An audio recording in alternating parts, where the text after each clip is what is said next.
सीधा रुख करते हैं मेरे सहयोगी पवन मिश्रा का। पवन, सुबह आपने तस्वीरें दिखाई थी, आपके साथ भी हमने देखा था कि किस तरह से लोग कुछ बदतमीजी कर रहे थे।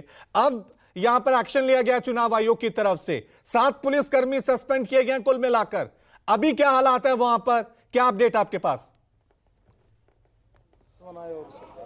बिल्कुल, अभी जो पहले जो हमने आपको रवि जो रिपोर्ट हमने दिखाई थी, हमारी रिपोर्ट के दिखाने के बाद जो मतदाता हैं उन्हें वोटिंग करने दिया जा रहा था, लेकिन अभी तक मात्र 11% ही यहाँ पर वोटिंग हुई है। लेकिन ऐसे अब तमाम ऐसे लोग हैं जो इस आशा भरी निगाहें जब न्यूज़ 24 की टीम को देखा तो फिर हमारे पास आए हैं। इनका आरोप है कि एक बार फिर से उन्हें वोट करने से रोका जा रहा है। इनसे सीधे हम बात करते हैं। क्या नाम है आपका? परवेज आलम। अच्छा, ये आपके पास पहचान पत्र है जी? तो क्या हुआ? वो रोक रहे हैं जी, गेट पे जाने नहीं दे रहे। निष्पक्ष चुनाव चाह रहे हैं जी, दोबारा से चुनाव होना चाहिए इस सीट पे। ये क्या डेट का तो नहीं है? 13 तारीख 20 बोलते हैं। नहीं, इसमें डेट क्या लिखा हुआ है? 13 तारीख या 20 तारीख? जो इसमें भी हो रहा है, इसमें तो सर 20 तारीख लिखा हुआ है। 20 तारीख लिखा हुआ है जी। तो फिर आपको जाने नहीं दिया गया? नहीं जाने दिया। ऐसे भी लोग हैं जो ये उनके पास था कि 13 तारीख का भी लिस्ट था और 20 तारीख का भी था। ऐसा आपके पास किस तारीख का है? 20 तारीख का ही है। क्या हुआ? तकरीबन 4 मरतबा में जा लिया। पुलिस ने बार बार मुझे, यहाँ तक कि मैंने चंद्रशेखर साहब को भी फ़ोन किया, उन्होंने कहा मैं कप्तान से बात कर रहा हूँ। उसके बाद भी मैं दोबारा गया, 4थी मरतबा गया, उसके बाद भी उन्होंने साफ मना कर दिया, आप चले जाइए। कुछ और लोग हैं, आप वोट देने जी 3 बार जा लीजिए, 3 बार टंडा लाठी चार्ज करके वापसी कर दिए। पवन कंटिन्यू रहे। लेडीज भी एक लोग आ रही है यहाँ, सब लेडीज भी। ऐसा करते हैं, आप लोग हमारे साथ चलिए वोट करने के लिए। कर्मचारी वहाँ ऐसे भी जिनका नेम प्लेट ही नहीं है। न्यूज़ 24 की टीम जाती है तो वो आपको देख के तो वोट करा देते हैं। जब आप चले जाते हैं सर, वो फिर दोबारा से गेट बंद कर देते हैं, बोले यहाँ कोई वोटिंग नहीं होगी, मेन गेट बंद है। आप इधर आइए। मार पिटाई कर रहे हैं सर। देखो, हम जो वोट डालने गए थे और गाली देने का क्या मतलब? तो जो वहाँ अधिकारी है वो गाली से भी बात कर रहे हैं। हमारे पास अगर प्रूफ नहीं है तो प्रूफ मांग सकते हैं। तो चलिए आप लोग हमारे साथ चलिए, जहाँ आप लोग वोट देने जा रहे हैं हम भी आपके साथ चलते हैं। ठीक है सर। हालांकि यहाँ से थोड़ी दूरी पर है, 300 मीटर की दूरी पर है, और हम अपने तमाम वोटर को एक बार फिर से वहाँ पर ले जाते हैं। चलिए आप लोग हमारे साथ चलिए, हम भी अपनी गाड़ी से चलते हैं और कैमरे के माध्यम से ही आपको हम दिखाएंगे कैसे आप कुछ महिला जो वोटर है उन्हें भी आप हमारे साथ ले चलिए। हाँ, उन्हें भी साथ में ले चलिए और फिर साथ में चलते हैं।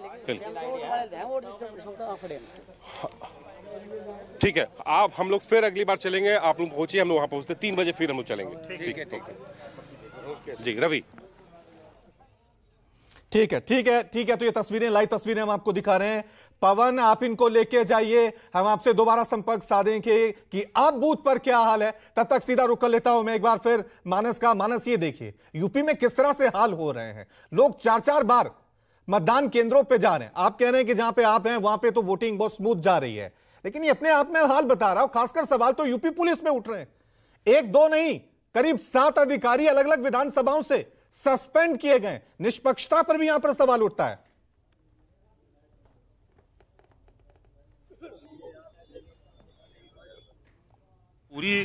पूरा कंट्रोल है वो चुनाव आयोग का है और इसलिए उसने इन अधिकारियों को सस्पेंड भी किया। और जो तस्वीर है वो अपने आप में बता रही, देखिए जब एक स्पष्ट गाइडलाइन है और ऐसा भी नहीं कि प्रशासनिक अमले को ये पता नहीं था कि जब वोट पड़ रहे हो तो उनको किस तरीके का अपना व्यवहार रखना और उनका आचरण क्या होना चाहिए, इसकी बाकायदा एक नियमावली है। तो उस तरीके से जो किया गया, निश्चित तौर पर अपने आप में ये भी एक दुर्भाग्यपूर्ण घटना हुई। और ये सिर्फ एक जगह की बात नहीं थी, उत्तर प्रदेश की अलग अलग विधानसभा सीटों से ये तस्वीरें सामने आई। और शायद यही वजह थी कि अखिलेश यादव ने जब प्रेस कॉन्फ्रेंस की और सोशल मीडिया पर जिस तरीके से पोस्ट किए जाने लगे, उसके बाद चुनाव आयोग ने इस मामले का संज्ञान लिया और 7 अधिकारियों को सस्पेंड किया गया।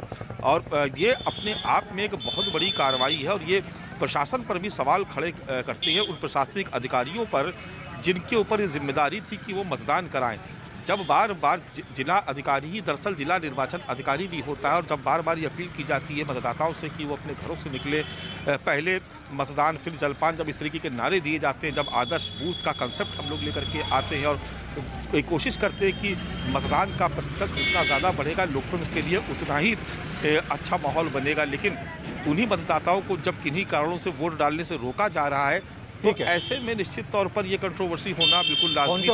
होना और ये सवाल उठना और ये व्यवस्था को दिखाना भी है। बड़े बड़े दावे किए जाते हैं चुनाव आयोग की तरफ से कि हमने ये तैयारी वो तैयारी की है, लेकिन एक मतदाता को वोट डालने के लिए बूथ पर 6 बार 5 बार जाना पड़े तो आप हकीकत समझ सकते हैं। छोटा सा ब्रेक ले रहे हैं, फौरन हाजिर होंगे, देखते रहिए न्यूज़ 24।